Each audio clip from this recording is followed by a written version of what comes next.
When I was a little girl, I dreamed of becoming the first woman in the Oval Office.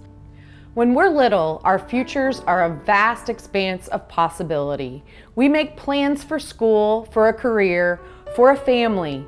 We don't plan on tragedy or horrific violence. On the night of August 28, 1997, my new boyfriend, Chris Meyer, and I were making plans for the next day, for the next weekend, for a new school year at the University of Kentucky in Lexington.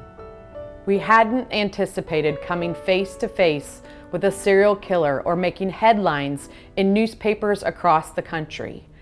That night, a savage and vicious man bludgeoned Chris as I lay helpless next to him. The attacker then stabbed me in the neck, raped me, and beat me until he was convinced I was dead. What the killer hadn't planned on was my surviving. The media nicknamed him the Railroad Killer because his victims were usually located within a short distance of railroad tracks. I am the only known survivor of one of his attacks. The lady on the phone identified herself as a nurse in the emergency room. And then she said that my daughter and her boyfriend had been attacked, and that her boyfriend had been killed, and that she had been beat up, she had been raped, but she was going to be okay. I was in shock. Gail and I immediately got dressed and flew over to Lexington. My family is my biggest support system I have. They are amazing. They were at my side hours after this attack happened. Well, the entire family, I think, has played a significant part in her healing process as a unit, whether being quiet or answering questions or counseling with her. If I were to sum up my feelings, I would just tell her what I tell her all of the time.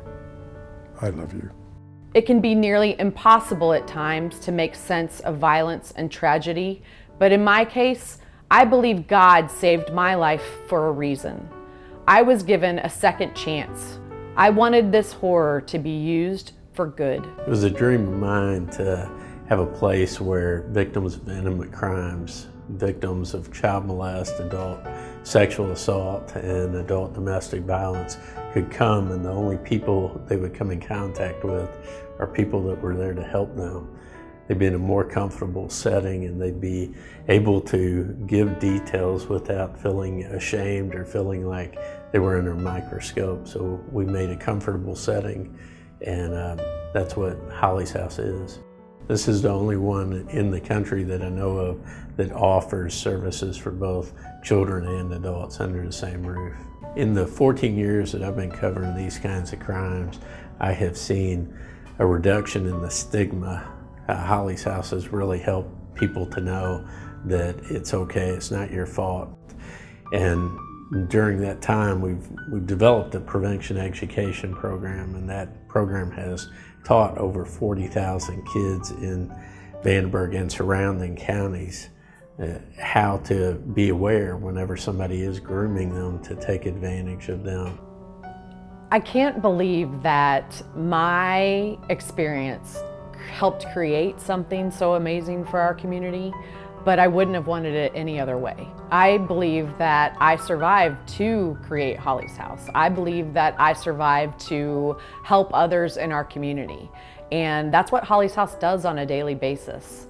They're helping victims become survivors. Holly and I met at Philip Gall's it's outdoor ski shop in Lexington, Kentucky.